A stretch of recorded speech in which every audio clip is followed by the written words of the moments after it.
If you're just getting into mixing your own vocals within Logic, but you just don't want to spend the money on plugins yet, then this video is for you. I'm going to run you through step by step exactly how to mix your vocals with stock plugins inside of Logic. So without further ado, let's get right into it.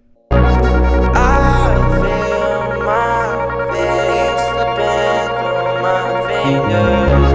I can't explain every time I see you. So what I'm going to do is I'm going to run you through each plugin that I put on the channel strip right here, plus the extra effects that I put on the vocal to get it to sound like this. Like I said before, these are all going to be stock plugins, so you don't have to worry about buying any plugins to start mixing your vocals in Logic. But let's get right into the mix. So I'm going to go ahead and turn off each one of these plugins right here just so you guys can hear the raw vocal before the mix. So this is what that's going to sound like. I feel my face slipping through my fingers. As you can hear, the vocal's pretty muddy and it just sounds unprofessional right now. So I'm going to run you through each plugin that I put on this vocal right here. So starting it off, I put pitch correction right here. This is just a simple auto-tune plugin. It is stock for Logic, so it does the job just like any other pitch correction plugin does. All you need to know is the key, and you can set that right here. So mine happened to be F sharp, and then you want to pick the scale that you're in.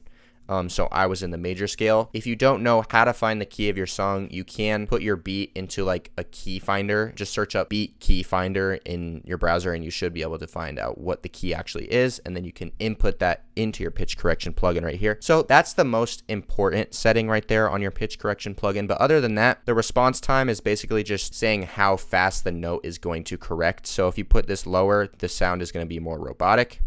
I feel my face slipping through my...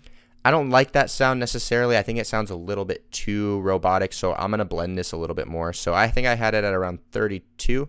I feel my face slipping through my fingers. So that sounds pretty good to me right there. And then the other settings you don't really need to worry about. Just worry about the key and the response time. The next thing I added right here was a compressor. Now I know this can look intimidating when you open up this plugin because there's so many knobs and things like that, but I'm going to show you which settings you actually need to worry about. So I would worry about threshold, ratio, makeup gain, attack, and release. Those are the ones that we're going to worry about right now. So we'll start it off with ratio. We'll come back to threshold in a second, but starting it off with the ratio, as you can see, I put mine at 4:1 right here. I think 4:1 is just a good middle ground. Basically what the ratio is how much compression you're adding onto your vocal. So it's not too little, but it's not too much. So 4:1 right here will be good for the ratio. Makeup gain we're actually going to come back to as well. Attack, I put mine at 5 milliseconds, relatively low, because what the attack does is it tells the compressor to either compress the vocal as soon as something crosses the threshold or wait a little bit. So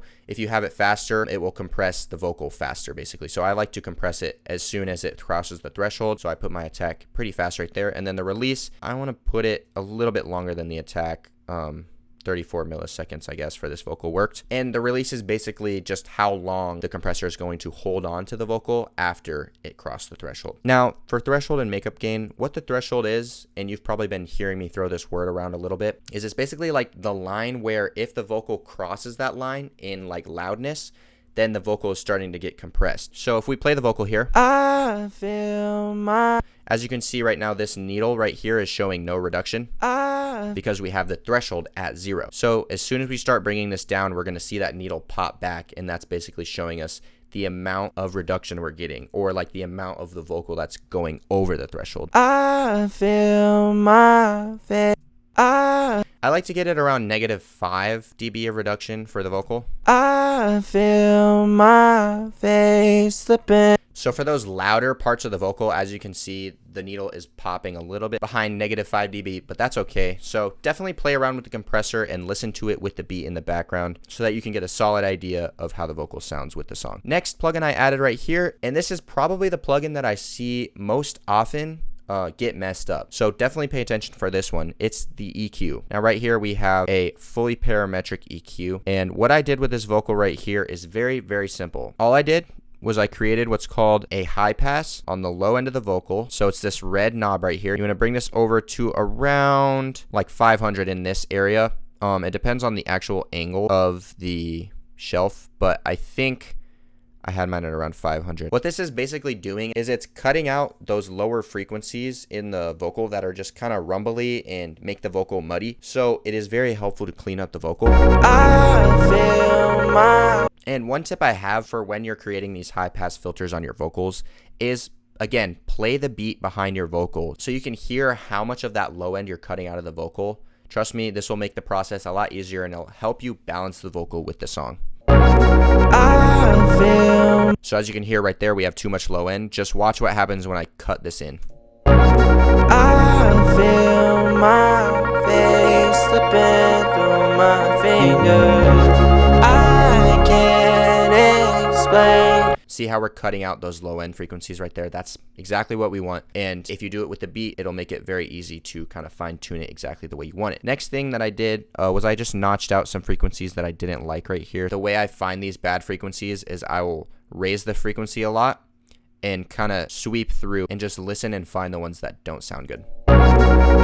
As you can hear, that tone right there is pretty boxy and I don't like the way that sounds, so I'm going to bring this down. I feel my face. See what the green one is sounding like? I feel my. Those frequencies, they just don't sound good, so you definitely want to cut those out. And don't cut it out too much. Like, I see a lot of people just, if they hear a bad frequency, they like notch it all the way out like this. Don't do that. You're going to really destroy the image of your vocal and it's just not going to be good. So I would only notch it out from like 2 to 4 dB. That's really all you need. Face slipping through my finger. So I'm going to do that one right there. I feel.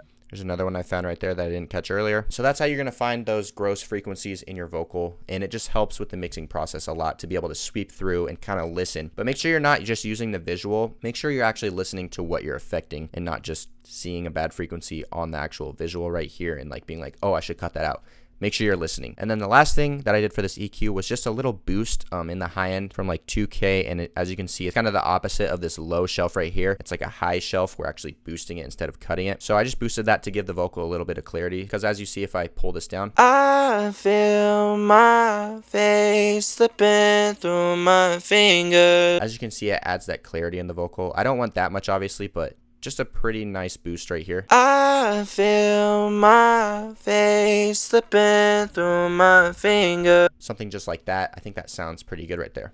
I feel my face slipping through my fingers. And that sounds great. But as you can hear, those S noises, like the high frequencies, are really popping through after I boosted that. And it does exactly what it sounds like it does. It de-S's the vocal, or takes out those like sounds basically. So we want to set the frequency to about 7K because that's where those S sounds really reside, and then bring the threshold down. So I'm bringing it down to like negative 10 dB. You don't have to do that much. I'm just kind of showing you what it does. As you can hear, when those S sounds come through in the vocal, it's pushing them down. So that's doing exactly what we want it to. Just copy these settings right here. There's not too much depth to this plugin, but it's definitely a useful one. And then the last thing I added, just a little balancing EQ right here. I probably do want to do more than just this, but usually these last final balancing EQs are just used to kind of take out final frequencies that I hear that I don't like.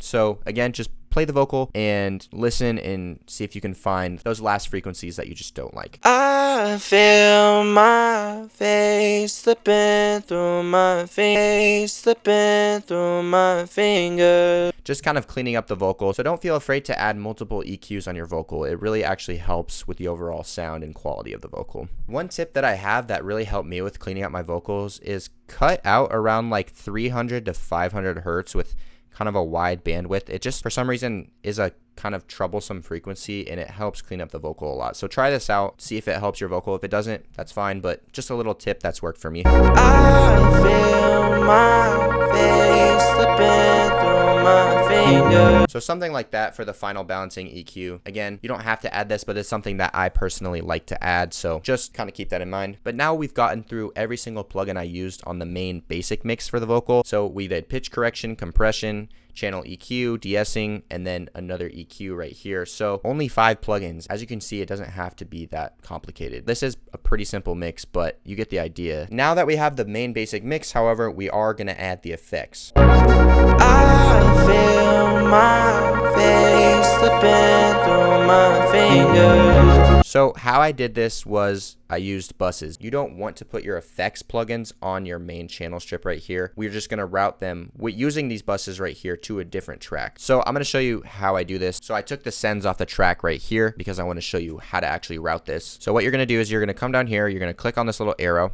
You're going to go down to bus. If you click on any open bus right here, you're going to see that it creates a new track for you. See right here, it says bus 3. Now these insert slots right here is where we're going to put our effects. So if I come down here to reverb, chroma verb, I think this is another stock Logic plugin. And then as you can see right here on the main mix, we have this thing that says bus 3 with a little knob right here. Now this knob is basically how much of the main basic vocal mix we are sending to the effect. So as you can hear, the more I turn this up, the more we're going to hear the reverb. I feel my face slipping through my fingers. As you can hear, that's too much, and I don't necessarily love the effect on the reverb, but you get the idea.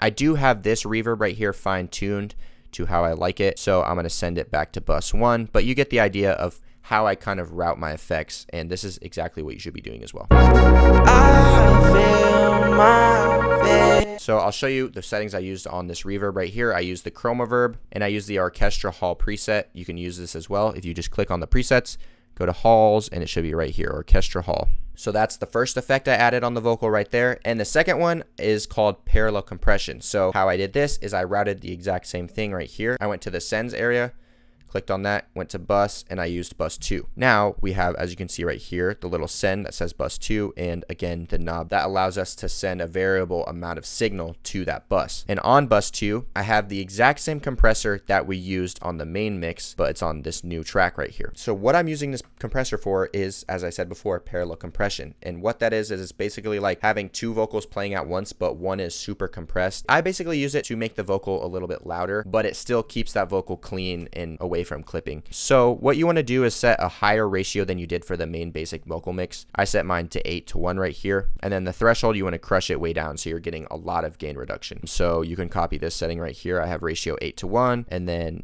negative 38 dB on the threshold. Attack super fast, I put it all the way down to 0, and then the release at about 50 milliseconds right there. Now when I actually send the main basic mix to that parallel compression bus, we're going to hear that it boosts the signal of the vocal. I feel my face slipping. As you can hear, that's pretty loud right there, but what I would recommend doing is holding option and then clicking on the send right here. It'll put it up to 0, which is like a nominal level for a send, and I'll do the same for the reverb send. And then you can use the fader on the bus track right here. So this is the fader for the reverb track, as you can see right there. And this is the fader for the parallel compression track. And how you can use this is basically like a blend of that send. So what I do is I'll play the vocal, I'll turn these all the way down, and then I'll blend them in while the beat is playing as well. So just like this. So for the reverb, I'm going to blend it in. I feel my face slipping through my fingers. So I like how that sounds, and then I'm going to do the exact same thing with the parallel compression bus. I feel my face slipping through my fingers. And those are two effects that I use all the time in my mixes. So I think that about does it for today's video. If this helped you, I would really appreciate a thumbs up and possibly a sub. If you'd like to see more content like this, then comment down below what I should do for my next video. But yeah, anyways, thank you again for watching, and I'll see you in the next one.